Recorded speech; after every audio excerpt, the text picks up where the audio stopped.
Hello and welcome to this special. The digital age is changing how we do things, whether it's calling a cab or booking your next family vacation, to automating an entire production lineup or even managing a mobile sales force. This time on Driving the Digital Transformation, we take a look at the whole apps and software ecosystem and how it is going to drive the digital revolution. They're transforming industries and challenging the traditional mechanisms with innovative solutions that are efficient and cost effective. So what's the road ahead? Well, to discuss all of this, joining me today are Nigel Eastwood, CEO of new Call Telecom, Vikas Saxena, CEO of Nimbuzz, Neeraj Kaushik, Vice President at Oracle, and Jayanta Dey, Vice President and CTO of Wipro, and he takes care of the media, telecom and product engineering services. Gentlemen, thank you so much for joining me today. Nigel, I'm going to start by asking you a simple question. You know, traditionally, Indian IT industry has always been seen as a services industry. For the longest time, we believed that we had skipped the product development stage, and hence there was a big problem in the way we were approaching technology. That's changed over the last 2 years. It's apps and software which has really transformed a lot of traditional businesses and rules of engagement. How do you see it evolving, and kind of did India leapfrog into this, you think? I think we've got to a stage now here in India where consumers are driving change. For the very first time, products are actually driving the traditional established IT businesses to change and evolve themselves. So I think right now consumer demand is the bow wave that's creating this whole shift in paradigm for IT companies. But certainly in the next 2, 3, maybe 5 years, what we're going to see is the more established players developing and mutating more into cloud-based services to create sustainable and meaningful businesses for them moving forward. Because you're an entrepreneur who actually was part of this entire wave. Why do you think India has been in a sweet spot to be able to develop this entire ecosystem so fast? Look, I would attribute to 3 things. First is definitely it has to be cheap smartphones. My first company I started in 2006, 2007, and I used to struggle for 100,000 daily active users. One of the metrics that internet industry uses. These days, million is par for course in India. So earlier we used to struggle for traffic. Now traffic is bountiful for good products. So definitely smartphone is one of them. Second important thing that is driving a lot of innovation in India, which is getting exported out of India, is that multitudes of layers that we have. We could have the richest of the richest lifestyles here in Bombay's or Delhi's to sub-Saharan African lifestyles in many parts of and everything in between. Yeah. So that's second sort of experimental ground that Indian entrepreneurs these days get as an advantage over peers worldwide. And third has to do with a lot of engineering and product skill set that has developed over last 10 years, married with the design elements that has come with people who have come back from Silicon Valley to work in India. So these 3 things together are making a very good consumer internet boom in the country. Neeraj, what does it mean for a player like Oracle? Because as Nigel referred to it, SMAC has changed the dynamics, and I think that's been the little flame that has triggered this entire change in many ways. For Oracle, has it also changed the way you're looking at business, you're looking at clients? Absolutely. So, look, we are a B2B company, right? We primarily target to businesses, but then their customers can be consumers or businesses. If you look at India as a country, more than half of our population is less than 30. That drives a very different behavior in the customer's workplace, for example. The customers are typically tend to be more demanding. They want more change, and this is also reflected in the business environment. Now, when you look at the traditional ways of doing business in IT, it was generally let's figure out what the problem is. Let's figure out 5 ways of solving this problem. Create a 10-month, 20-month implementation roadmap, and then transition into something that is actually live and productive for the customer. Today, business is not ready to wait for IT to catch up. Business wants to go to market tomorrow. They want changes done yesterday. They want results 2 days later. Now, that transition can only happen when you talk about newer, flexible ways of doing business in the cloud, software as a service. 2 years ago, we would have felt cloud software as a service was a good thing to have, not must to have. That's changed now. And the fact that we are a $2 billion run rate is testament to the fact that this is here and real. Well, what you're essentially saying is that the term that is used is software as a service, which is essentially all encompassing to talk about the changing rules of engagement. Absolutely. For Oracle, is a lot of the business moved over there? I mean, and is traditional business also moving towards that? Yes, so we see that change coming in within the organization and outside. So even traditional businesses, traditional customers of ours who used to use the on-premise, as we used to call it, solutions, they're also moving now. And a large established business cannot do a big bang change to the cloud, and we also don't advise it, but incremental changes which do not disrupt the organization day-to-day running, absolutely. Every customer today across every vertical is looking at software as a service adoption, and we have to also scramble our own DNA really to change the way we go to market. And we have actually come up with different compensation policies, different commercial models, different systems which allow the customer to make the transition from on-premise to the cloud, as well as actively encourage it. So we are okay to cannibalize the on-premise business and move into the cloud, because that is what the customer wants today. That's what our businesses want today. You know, Jayant, if I can bring you in here, how has this changed the way you do business at Wipro, this whole concept of software as a service, where really the onus is on the customer to define what the product should be and how it should evolve? How have you transitioned to it? Because the pace of change seems to be very, very rapid out there. So we are moving from a hardware-centric world to a software-centric world. Cloud-based mobile apps is the phase of the digital revolution that is taking place in the world. Now let me talk from media and telecom industry point of view, because those are the two industries that I am most familiar with. So if you look at the media industry is totally reinventing itself. The traditional content creators and producers are going direct to consumers in a D2C model. And similarly, pay TV operators, they are facing significant challenges from over-the-top players, and Netflix being a prime example of that. So everywhere we are seeing software defining the rules of the game, and a subscription-based model is evolving rapidly. So we are helping our customers, whether it is the media companies or the telecom operators, to go through this transformation journey. Right. Nigel, you know, I was going through the list of the top apps in the country, and what was interesting was that many of them fall into three broad buckets. One is the payment solutions, one is the social interface pieces, the third is the entire shopping space, and then there is music and the entire transportation, logistics kind of thing. Sure. You know, your Olas and taxi for sure, etc. Which is interesting because all of these actually meet a need gap from a customer point of view. As somebody investing and looking closely at this segment, where do you think the scalability is most easily done, and how would you place your bets? See, I think you touched on one very interesting area that Nucor are researching very heavily at the moment, and that's around payments. We look at India and other emerging markets, and the traditional bank account is somewhat lacking. You know, we've got over 1 billion people live here in India, and bank accounting or traditional banking is not the norm.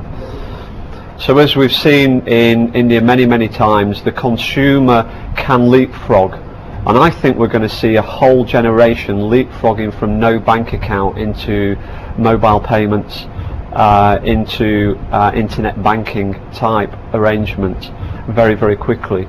So, you know, if we look at trying to look for good bets in the future in apps and the whole growth of Internet of Things, payments and payment gateways are probably a good place to start looking.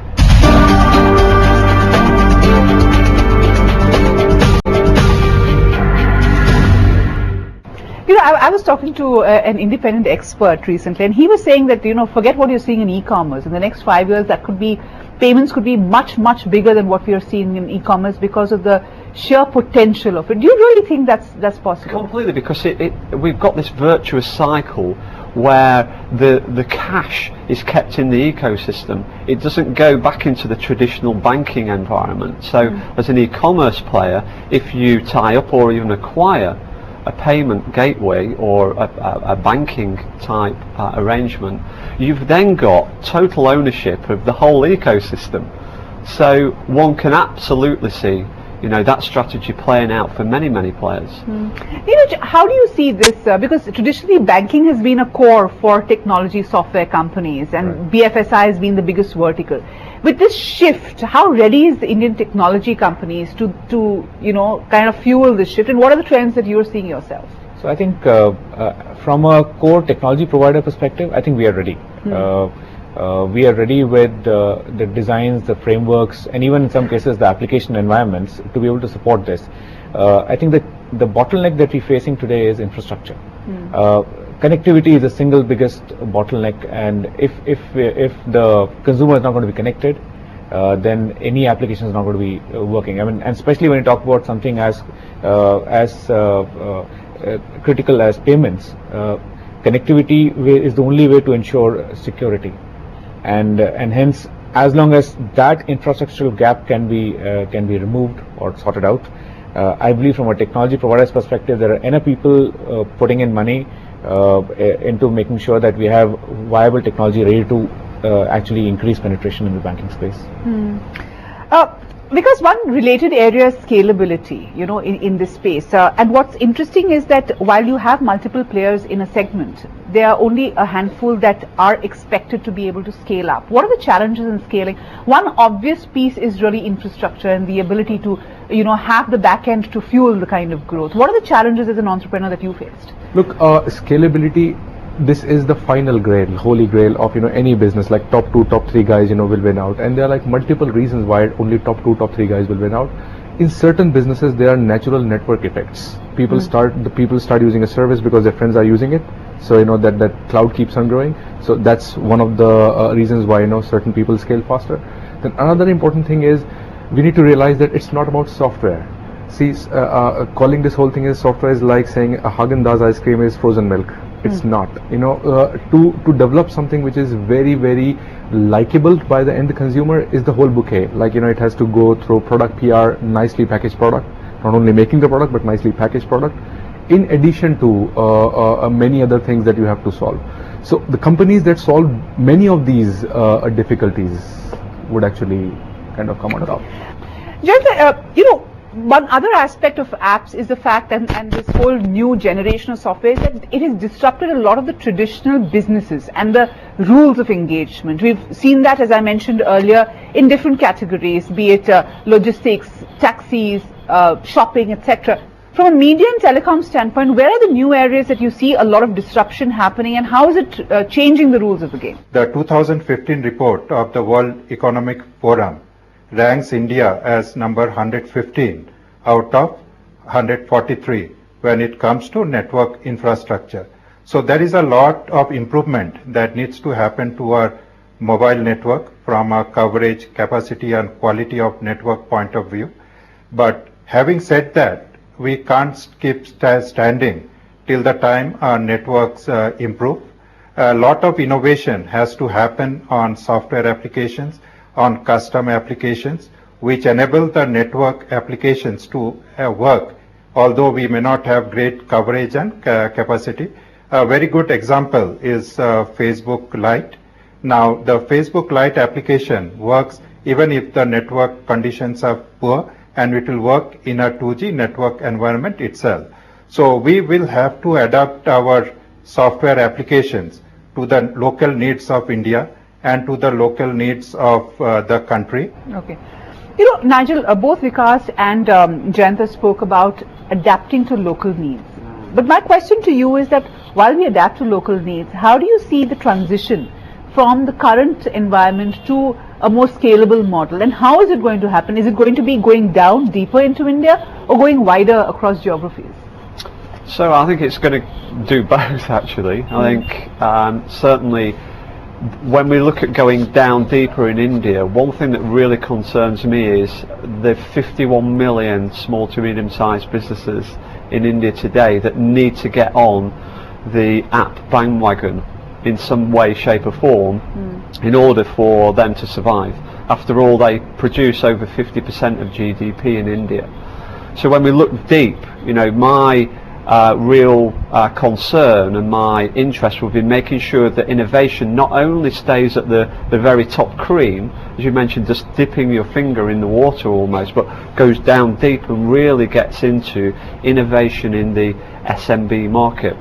But certainly, you know, with our investment in businesses like Nimbuzz, what we hope to do is export the learning and understanding of operating in low bandwidth environments, in geographies where there is relatively low income, and certainly take that into other emerging markets and replicate that model that we've seen to be very successful here. Because Nimbuzz is pretty much across the world, and you said that the biggest successes come in areas similar to India. What are lessons for you, and what should other entrepreneurs be taking away from it? Is there money to be made as you spread across geographies? Yes, absolutely. See, one of the mindsets that's now coming out of India is whenever we even hear pitches for our seed investments or early investments, is people are getting bolder. Indian entrepreneurs are getting bolder. Earlier it used to be India-centric. We want to be number one in India. Now the pitches are going like, we want to conquer India and then go out to India-like markets.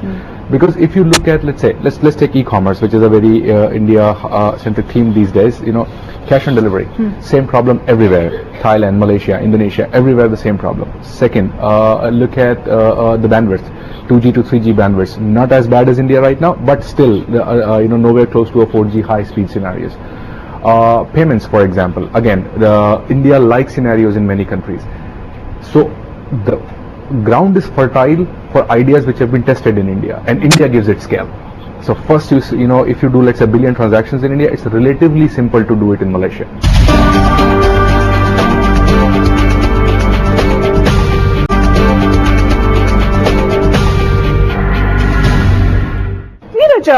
Nigel mentioned the fact that we really need to slice deeper into India, and all of this innovation is sitting on top or in exciting, highly valued startups, but it's not gone down. A bulk of your clients, I would presume, are from the SME space. How do you get them onto the SMAC platform? How do you get innovation going out there, and how are you facilitating that? Well, look, we look at ourselves as being the sort of the nuts and bolts of any business, frankly. And so as long as we structure our offering in 3 areas, just to give you a quick sense, you know, one is in the area of what we call as customer experience. So the moment there is any business who wants to have a complete customer experience, starting from lead to maturity to sales process to billing to service, you know, so that's one area that we focus on. The other area is in the core business of human capital management, everything from hire to retire. And the third area is in the space of supply chain and enterprise resource planning, etc. Now, what we are looking to do is to make every one of these solutions extremely easy to adapt and adopt and scale. And the app is actually just the, if I may use the word, sexy front end. But there's a whole lot of stuff that's going at the back end, which makes the app actually deliver the right experience for the customer. You know, the one thing is that in the last 2-3 years, you've seen a sea change in the way apps and software is kind of transform traditional businesses, and God knows in the next 5 years we'll see far more of a change. So I'm going to ask each one of you to crystal ball gaze, and you see where the new trends are emerging and what the new shape of things are going to be. I'm going to start off with you, Jet. The big issue is around Indian software companies, you know, your entire universe of Wipro, Infosys, TCS, etc. What is the transition that is happening within the companies as the new realities dawn? And a lot of the legacy systems or legacy clients are moving very rapidly into this new era of you know, SMAC and apps and the entire rules of engagement changing. How are you seeing it, and how do you see the Indian software industry evolve around that? Sure. So again, let me talk from a telecom and media point of view. So here we are helping our clients in that digital transformation journey. And one significant thing that is happening in the telecom industry today is that everything is becoming software defined. The network is becoming software driven by software running on commodity hardware. So we are helping our customers go through this software transition enabled by software-defined networking and network function virtualization. Now, one important thing here is as the network becomes software-defined and virtualized, the capex and opex cost of the telcos will reduce significantly, and which is just the starting point. But more importantly, what will happen is that the telcos will be able to expose a lot of network APIs, which can be used by third-party developers to build very innovative applications for various vertical markets. And that is a win-win situation because the developers are able to earn revenue and the telcos are able to get a share of that revenue as well. Right. Neeraj, how do you see it evolving? What are the new frontiers that you see? The future is going to be, the winners for the future are going to be people who are able to provide that seamless experience to the customer, to that business's customer, with a single view, and then the rest of the nuts and bolts aggregate behind it. So it could be let's say if it's a consumer who's buying from let's say a travel services company, at the back end there are multiple people who are providing services which could aggregate. It could be a bank, it could be a payment service provider, it could be whatever, and of course the actual ticketing and logistics provider. So a single view of the customer, ideally enabled on a mobile platform, and I'll use the mobile platform loosely because there are different formats we're talking about, but really I think in a secure, connected manner is I think where this world is heading towards. Right. Because where do you see the next disruptions happening? Okay, so I'll answer this very selfishly. Okay, so first part of my career we have was disclosures after that. Yeah. So first part of the career was disrupting SMS and voice over IP calls, right? Or voice call into voice over IP. And what I see going forward is, one of the big reasons why we are even having this session right now is this is underpinned by mobile data. And there is a huge need in the market to disrupt that. The way it is sold today, the way it is accessed today. For example, Wi-Fi. Wi-Fi will become over a period of time more and more important part of the data accessing piece. So apps and businesses around Wi-Fi, I see them as a big disruptor going forward. Okay. Nigel? So I've already talked about payments, and I think payments has got a whole new shiny opportunity here in India and other emerging markets, but content and content delivery. After all, we live in a world now where people, particularly youngsters, are used to snacking content. So they watch a bit at home, they watch a bit on the smartphone. Less than 10-inch devices are the norm now for watching the news, watching your soap opera or your latest film. So content and content delivery systems are something that we've got a very keen eye on. It's the hook that brings people back to the internet more and more and more. And once you've got that hook and entanglement with a customer, that's a rich, fertile bed to further monetize, maybe promoting e-commerce, maybe healthcare or education. So content and in all of its realms really, video on demand innovation is another very, very interesting area that one should always keep a keen eye on. So in a nutshell, if we're having the same conversation 2 years down the line, would we be talking very, very different things in terms of the whole universe going through a cataclysmic change? I think we'd probably be talking using an app anyway for a start. We may not be sat in this room, we may be having live Twitter feed and Facebook messages coming in. Who knows? I think the whole world of communication is going to triple, if not quadruple, in innovative sort of thinking in the next nanosecond, never mind 2 years. And you'll be on the forefront of that too, Nigel. And we'll be there. Thank you so much. Thank you, gentlemen, for joining me today. And that's a wrap of this show. We'll be back again with another round looking at e-commerce and how that is transitioning. That's next month, of course. We come back with that. Thank you for joining us.